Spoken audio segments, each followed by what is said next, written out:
અમદાવાદના સીટીએમ વિસ્તારમાં હાઈવે પર જ મસમોટો ભૂવો પડતા વાહન ચાલકોને હાલાકી ભોગવવાનો વારો આવ્યો છે। અમદાવાદ શહેરના વ્યસ્ત ગણાતા નેશનલ હાઈવે નંબર 8 પર સીટીએમ 4 રસ્તા નજીક એક વિશાળ ભૂવો પડવાની ઘટના સામે આવી છે। આશ્ચર્યની વાત એ છે કે સામાન્ય રીતે ચોમાસામાં પડતા ભૂવા હવે શિયાળામાં પણ પડવા લાગ્યા છે। આ સ્થળ પર છેલ્લા કેટલાક સમયથી કરોડો રૂપિયાના ખર્ચે વરસાદી પાણીની લાઈન નાખવાની કામગીરી ચાલી રહી છે, પરંતુ કામ પૂરું થાય તે પહેલાં જ જમીન ધસી પડતા તંત્રની પોલ ખુલી ગઈ છે। ભૂવો એટલો વિશાળ છે કે કામગીરી માટે મૂકવામાં આવેલી આડશો પણ જમીનમાં લટકી ગઈ છે। કરોડોનો ધુમાડો કરવા છતાં કોન્ટ્રાક્ટર દ્વારા કેવી ગુણવત્તાનું કામ કરવામાં આવી રહ્યું છે તેની ચાડી આ ભૂવો ખાઈ રહ્યો છે। સ્થાનિકો અને વાહન ચાલકોમાં ભારે રોષ જોવા મળી રહ્યો છે, કારણ કે હાઈવે જેવા વ્યસ્ત માર્ગ પર આ પ્રકારની નબળી કામગીરી ગમે ત્યારે મોટી જાનહાનિ નોતરી શકે છે। આ ભૂવાના કારણે ટ્રાફિક જામની સમસ્યા પણ સર્જાઈ રહી છે। તેવામાં મનપાના અધિકારીઓ કોન્ટ્રાક્ટર વિરુદ્ધ આ મામલે શું પગલાં ભરે છે તે જોવું રહ્યું। સુરત પોલીસની આઈ ઓપનર વિડીયોમાં લોકોની માનવતા જોતા તમે પણ ચોંકી જશો। જાહેરમાં બાળકીનું અપહરણ થયું, પરંતુ કોઈ મદદ ન આવ્યું। આજકાલ બાળકોના અપહરણના કિસ્સાઓ જોવા મળે છે, ત્યારે સુરતની પાલ પોલીસ દ્વારા લોકોમાં જાગૃતિ લાવવા માટે એક વિશેષ પ્રયોગ કરવામાં આવ્યો છે।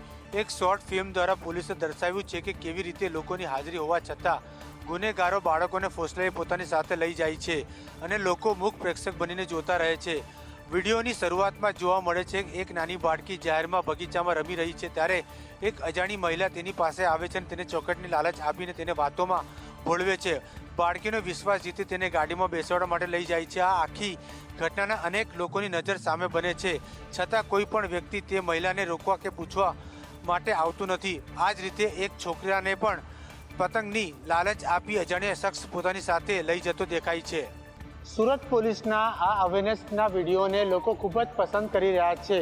આ વિડીયો દ્વારા એ સાબિત થાય છે કે માત્ર પોલીસ જ નહીં, પરંતુ જાગૃત નાગરિક પણ ગુનાખોરી રોકવામાં પોતાની સૌથી મોટી ભૂમિકા ભજવી શકે છે। સુરતના મગદલાથી હજીરા સ્પર્ધામાં જતી બોટ પલટી થતાં અફરાતફરીનો માહોલ સર્જાયો। આજે સવારે 9 વાગ્યાના સુમારે સુરત શહેરના ઐતિહાસિક મગદલા પોર્ટ ઉપરથી હજીરા સ્પર્ધામાં જતી બોટ પલટી મારતા સવાર નાવિકોનો આબાદ બચાવ થયો હતો। જો કે તમામ લોકો એક્સપર્ટ તરવૈયા હોય, જેથી કોઈપણ પ્રકારની જાનહાનિ થઈ ન હતી અને બીજી બાજુ બોટ પાણીમાં ગરકાવ થઈ ગઈ હતી। આજે હજીરાથી મગદલા પોર્ટ સુધી એટલે કે 21 કિલોમીટરની બોટ સ્પર્ધાનું આયોજન કરવામાં આવ્યું હતું, જેમાં આ બનાવ બન્યો હતો। બોટમાં 7 થી 9 નાવિકો સવાર હતા। બોટ પલટી મારતા તમામનો આબાદ બચાવ થયો હતો। જો કે તમામ નાવિકો એક્સપર્ટ તરવૈયા હોય, જેથી કોઈપણ પ્રકારની જાનહાનિ થઈ ન હતી। કચ્છના રાપર નજીક મોટી ટ્રેન દુર્ઘટના ટળી છે। માલગાડી પાટા પરથી નીચે ઉતરી જતા રેલવે વ્યવહારને અસર પહોંચી છે। કચ્છના રાપરમાં આજે વહેલી સવારે મોટી ટ્રેન દુર્ઘટના થતા રહી ગઈ છે। કીડિયાનગર પાસે પસાર થઈ રહેલી માલગાડી પાટા પરથી ઉતરી ગઈ। અકસ્માતને લઈને દોડધામ મચી હતી। સદનસીબે માલગાડી હોવાના કારણે કોઈ જાનહાનિ થઈ નથી। સાથે જ સાઈડના પાટા પરથી અન્ય ટ્રેન પણ પસાર ન થતા મોટી જાનહાનિ ટળી છે। દ્રશ્યોમાં જોઈ શકાય છે કે માલગાડીના 2 વેગન ગગડીને સાઈડમાં પડ્યા છે, જેના કારણે ટ્રેન વ્યવહાર પણ ખોરવાયો છે। રેલવે વિભાગ દ્વારા તાત્કાલિક અન્ય ટ્રેનને ડાયવર્ટ કરી છે। પાલનપુર સામખિયાળીના ટ્રેન વ્યવહારને સીધી અસર પડી છે, જ્યારે અકસ્માતને પગલે ગાંધીધામ પાલનપુર ટ્રેન સંપૂર્ણ રદ કરવામાં આવી છે, જેના કારણે મુસાફરોને હાલાકી પડી છે, પરંતુ યાત્રીઓની સુરક્ષાને ધ્યાનમાં રાખીને નિર્ણય લેવામાં આવ્યો છે।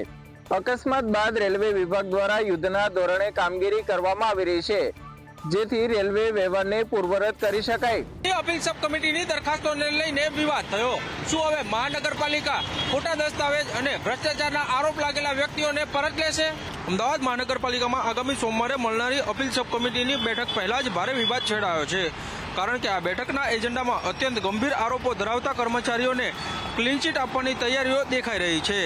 મનપાના ઇતિહાસમાં આ પહેલી વખત બની રહ્યું છે કે જેમાં એસીબી દ્વારા લાંચ લેતા પકડાયેલા અને ખોટા પ્રમાણપત્રોના આધારે વર્ષો સુધી પગાર મેળવનાર શખ્સોને ફરીથી સેવામાં લેવા માટેની દરખાસ્તો રજૂ કરવામાં આવી છે। સામાન્ય રીતે આ કમિટીમાં લાંબી રજાઓ કે શિસ્ત ભંગના નાના કિસ્સાઓ પર વિચારણા થતી હોય છે, પરંતુ આ વખતે 9 દરખાસ્તો પૈકીની 4 દરખાસ્તો માત્ર ગંભીર ભ્રષ્ટાચાર અને નાણાકીય ગેરરીતિ સાથે સંકળાયેલી છે। જે કર્મચારીઓએ મનપાની વિશ્વસનીયતા સાથે ચેડા કર્યા છે તેમને જ ફરીથી નોકરીમાં પરત ખેંચવા માટે સત્તાધીશો કેમ ઉત્સુક છે તે ચર્ચાનો વિષય બન્યો છે. આ વિવાદાસ્પદ દરખાસ્તો મંજૂર થવાથી પ્રમાણિક કર્મચારીઓમાં રોષ ફેલાયો છે અને મનપાની છબી વધુ ખરડાઈ રહી છે.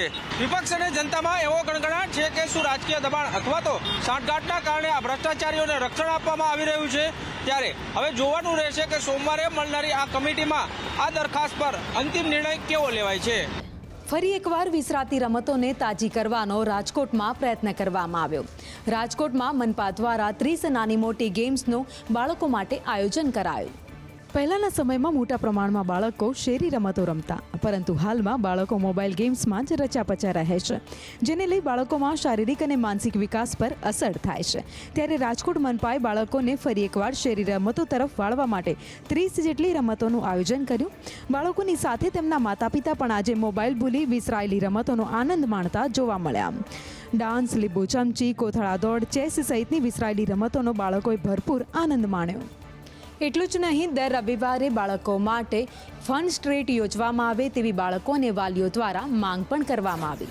રાજકોટમાં શિક્ષણ મંત્રીની હાજરીમાં યોજાયેલા એક કાર્યક્રમમાં શાળા નંબર 99ના નવીનીકરણ અને ભાડાના મકાન મુદ્દે વિપક્ષે સવાલો ઉઠાવતા વાતાવરણ ગરમાયું હતું.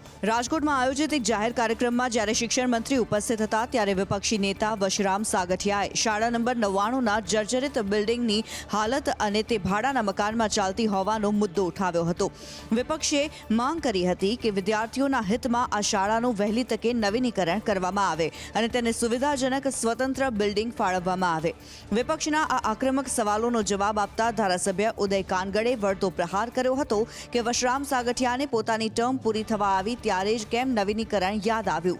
તેમણે વધુમાં સ્પષ્ટતા કરી હતી કે નગર પ્રાથમિક શિક્ષણ સમિતિ દ્વારા તબક્કાવાર તમામ શાળાઓના નવીનીકરણનું કામ હાથ ધરવામાં આવે જ છે અને આ પ્રક્રિયાના ભાગરૂપે શાળા નંબર 99નું પણ ટૂંક સમયમાં નવીનીકરણ કરવામાં આવશે.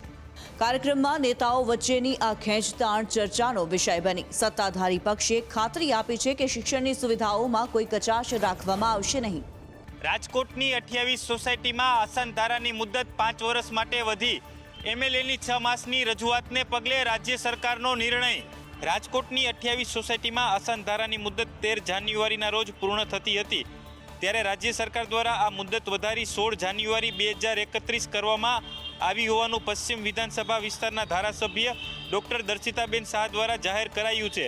આ મુદત પૂર્ણ થતાં જમીન મકાન દસ્તાવેજોની નોંધણી અટકાવી દેવામાં આવી હતી. છેલ્લા 6 મહિનાથી અશાંતધારો જે મારા વિધાનસભા વિસ્તારમાં એની મુદત પૂર્ણ થતી હતી એની અમે રજૂઆત કરી હતી. તો સરકારશ્રીએ ત્વરિત જ આ નિર્ણય લઈને આ અશાંતધારાની મુદત છે એ ફરીથી રિન્યૂ કરી છે અને હવે આ મુદત 16 જાન્યુઆરી 2031 સુધી અશાંતધારો આ તમામ વિસ્તારમાં ફરીથી આ જ રીતે લાગુ રહેશે. વધુ 5 વર્ષ માટે અશાંતધારો લાગુ કરી દેવામાં આવતા ખરીદનાર કે વેચનાર હોય તેને કલેક્ટરની મંજૂરી વિના ખરીદી કે વેચાણ કરી શકશે નહીં. અમદાવાદમાં જગન્નાથ મંદિર પરિસરને દબાણ મુક્ત કરવાનો નિર્ણય લેવાયો. અમદાવાદમાં જગ વિખ્યાત જગન્નાથ મંદિરની આસપાસ વર્ષોથી ફેરિયાઓ અને પાથરણાવાળાઓનું ભારે દબાણ રહેતું, જેના કારણે દર્શનાર્થીઓ અને વાહન ચાલકોને ભારે હાલાકીનો સામનો કરવો પડતો. ભદ્ર પ્લાઝાને જે રીતે દબાણ મુક્ત કરવામાં આવ્યું છે તે જ તર્જ ઉપર હવે જમાલપુર વિસ્તારમાં આવેલા જગન્નાથ મંદિરના પરિસરને પણ ભવ્ય અને ખુલ્લું બનાવવાની તૈયારીઓ શરૂ કરાઈ છે. તંત્ર દ્વારા આ વિસ્તારને વેન્ડિંગ ઝોન જાહેર કરાયો હોવા છતાં નિયમોના અભાવે રોડ ઉપર શાકભાજી અને અન્ય લારીઓનો ખડકલો રહેતો. તાજેતરમાં જ સ્ટેન્ડિંગ કમિટીની બેઠક બાદ એએમસીની ટીમે પોલીસ બંદોબસ્ત સાથે એક્શનમાં આવી રોડ ઉપરના ગેરકાયદેસર દબાણો હટાવવાની કામગીરી શરૂ કરી છે. મંદિરની આસપાસના 100 મીટરના વિસ્તારને સંપૂર્ણ નો વેન્ડિંગ ઝોન બનાવીને ત્યાં ફૂટપાથ અને રસ્તાઓને પહોળા કરવામાં આવશે. આ પ્રોજેક્ટ હેઠળ ફેરિયાઓને અન્યત્ર વૈકલ્પિક જગ્યા ફાળવવા અંગે પણ વિચારણાઓ ચાલી રહી છે. હવે આગામી સમયમાં સમગ્ર વિસ્તાર નવા અને ભવ્ય સ્વરૂપમાં જોવા મળશે. સ્ટેચ્યુ ઓફ યુનિટી ખાતે ઇલેક્ટ્રિક બસ ચલાવતા બસ ચાલકોની હડતાલ આખરે સમેટાઈ. સ્ટેચ્યુ ઓફ યુનિટી ખાતે ઇલેક્ટ્રિક બસના પૈડા છેલ્લા 6 દિવસથી થંભી ગયા હતા, જેના કારણે પ્રવાસીઓને ભારે હાલાકીનો સામનો કરવો પડી રહ્યો હતો. આ હડતાલમાં હવે ડેડિયાપાડાના ધારાસભ્ય ચેતર વસાવાએ ઝંપલાવ્યું હતું અને તેમને ડ્રાઈવરોના સમર્થનમાં સરકાર અને પોલીસ સામે આક્રમણ વલણ અપનાવ્યું છે. ચેતર વસાવાએ જણાવ્યું હતું કે આ તમામ ડ્રાઈવરો સ્થાનિક આદિવાસીઓ છે અને અસરગ્રસ્તો છે તેમની જમીન, આવાસ અને રસ્તાઓ પ્રોજેક્ટ માટે લેવામાં આવે છે, છતાં પણ રોજગારીના નામે તેમનું શોષણ થઈ રહ્યું છે. તેમણે આક્ષેપ કર્યો હતો કે પગાર સ્લીપમાં પણ રકમ વધુ હોવા છતાં ડ્રાઈવરોના હાથમાં ઓછો પગાર આપવામાં આવે છે.